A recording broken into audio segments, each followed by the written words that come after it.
भगवान बिरसा मुंडा की 150वीं जयंती पर पीएम मोदी बिहार के जमुई में आयोजित जनजातीय गौरव दिवस कार्यक्रम में शामिल हुए, जहां उन्होंने आदिवासी समाज को एक साथ कई सौगात दिए।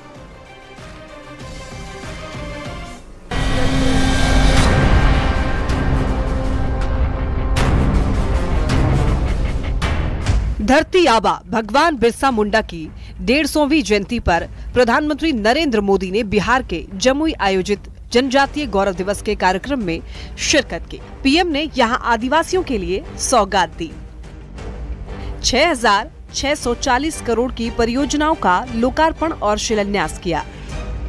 धरती आबा जनजातीय ग्राम उत्कर्ष अभियान की शुरुआत की।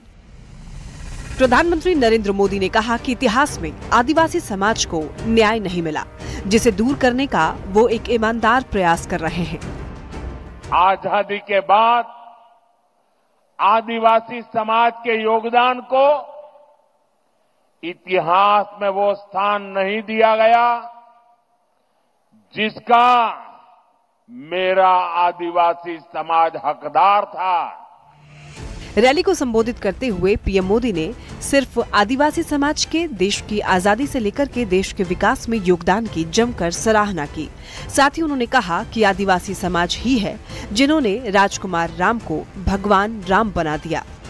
आदिवासी समाज वो है जिसने राजकुमार राम को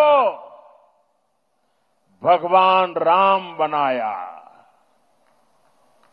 आदिवासी समाज वो है जिसने भारत की संस्कृति और आजादी की रक्षा के लिए सैकड़ों वर्षों की लड़ाई को नेतृत्व दिया। प्रधानमंत्री ने इस दौरान धरती आबा को याद किया और कहा कि उन्होंने आजादी की लड़ाई का कई बार नेतृत्व किया है, लेकिन इतिहास में उन्हें वो जगह नहीं मिली जो मिलनी चाहिए थी। पीएम ने कई बार कहा कि धरती आबा के योगदान को कभी भुलाया नहीं जा सकता है। Bureau report, news 18।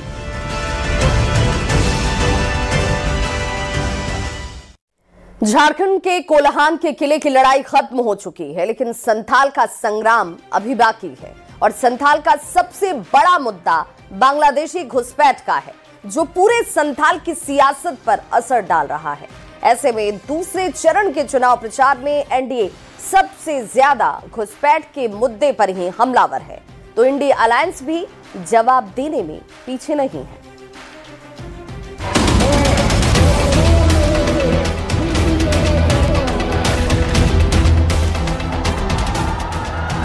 झारखंड में अब सबकी नजरें दूसरे और अंतिम चरण की वोटिंग पर टिकी है, लेकिन चुनाव के आगाज से पहले ही बीजेपी ने घुसपैठ का जो मुद्दा उठाया, उसने पूरे चुनाव की